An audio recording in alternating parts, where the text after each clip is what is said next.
Options trader அன்பர்கள் அனைவருக்கும் அன்பு வணக்கங்கள். இன்னைக்கு பிப்ரவரி 19ஆம் தேதி சந்தையில நான் என்ன பார்த்தேன்னு பதிவு பண்றேன், நீங்கள் என்ன பார்த்தேன்னு பதிவு பண்ணுங்க.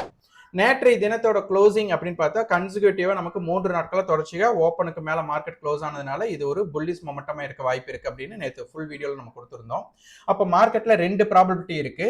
நமக்கு மார்க்கெட் வந்துட்டு ஓப்பன் அபோவ் சஸ்டெயின் பண்ணி எஸ்டர்டே ஹைக்கு மேல நிக்கிற மாதிரி இருக்கக்கூடிய வாய்ப்பு இருந்தால் மார்க்கெட் நல்லா மேல் நோக்கி 26,000 26,200 மட்டும் போறதுக்கு வாய்ப்பு இருக்கும். ஆனால் ஓப்பன் ஹை ஓப்பனுக்கும் ஹைக்கும் உண்டான டிஸ்டன்ஸ் குறைவா இருந்தது அப்படின்னா ஒரு செல்லிங் ப்ரெஷர் வரக்கு உண்டான வாய்ப்பும் இருக்கு அப்படிங்கிறத நம்ம பதிவு பண்ணிருக்கோம். இன்றைய தினம் பாத்தீங்கன்னா ஓப்பனுக்கும் ஹை, அதாவது மார்க்கெட் கேப் அப் நடக்கிறாங்க, அது ஃபெயிலியர் நடக்கிறாங்க. அப்போ மார்க்கெட்ல ஒரு செல்லிங் ப்ரெஷர் கிரியேட் ஆகுது.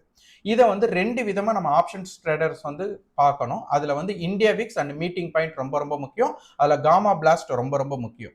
இன்னைக்கு காலையில மீட்டிங் பாயிண்ட் பாத்தீங்கன்னா 25,850, நேற்றைய தினம் 130 இருந்தது, 115 இருந்தாங்க.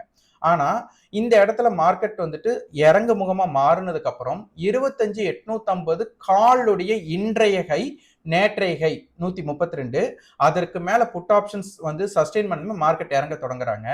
25,750 25,700 வரை ஓகே. ஆனா அதற்கு அப்புறம் பாத்தீங்க அப்படின்னா மார்க்கெட்ல வந்துட்டு இந்தியா விக்ஸ் நேற்றைய ஹையை கட் பண்றாங்க, அதுக்கப்புறம் 10% பக்கம் இன்க்ரீஸ் ஆகுறாங்க. அதுக்கப்புறம் மார்க்கெட் 25,700 கட் ஆனதுமே 130 ரூபாய் இருந்த மீட்டிங் பாயிண்ட் நமக்கு 140 150 அப்படி இன்க்ரீஸ் ஆகுது. அதாவது கால் ஆப்ஷன் ₹1 இறங்குனா புட் ஆப்ஷன்ஸோட பிரீமியம் ₹2 ₹3 இன்க்ரீஸ் ஆகும். இதுதான் காமா பிளாஸ்ட் சொல்லுவாங்க. அப்ப இது இன்க்ரீஸ் ஆகும்போது இந்தியா விக்ஸ் இன்க்ரீஸ் ஆகும்போது மார்க்கெட்ல ஃபியர் இன்க்ரீஸ் ஆயிருக்கு அப்படின்னு தெரியுது. மார்க்கெட் எதனால ஃபியர் இன்க்ரீஸ் ஆகுது நம்மளுக்கு தெரிய வேண்டாம். பட் இதை நம்ம ஒரு குறியீடா நம்ம பார்த்திருந்தோம் அப்படின்னா மார்க்கெட் நல்லா இறங்கறதுக்கு இது ஒரு வழிவகையா இருந்தது. இன்னைக்கு சென்செக்ஸோட வீக்லி எக்ஸ்பைரி இருந்து அது ஒரு பெரிய ஜாக்பாட்டா மாறிச்சு. இப்ப இன்னைக்கு மார்க்கெட் முடிஞ்சிருக்கும் போது பாத்தீங்கன்னா செட்டில்மெண்ட் பிரைஸ் வரல, 25,400 அல்லது 25,450 முடிஞ்சிருக்கலாம். இன்னும் பாத்தீங்க அப்படின்னா நமக்கு வந்துட்டு இம்பேலன்ஸ் இம்ப்ளைட் வாலிட்டி இருக்கு. நாளை தினம் ஒரு கேப் அப் கொண்டான சான்சஸ் குறைவு இல்லைன்னு சொல்ல முடியாது.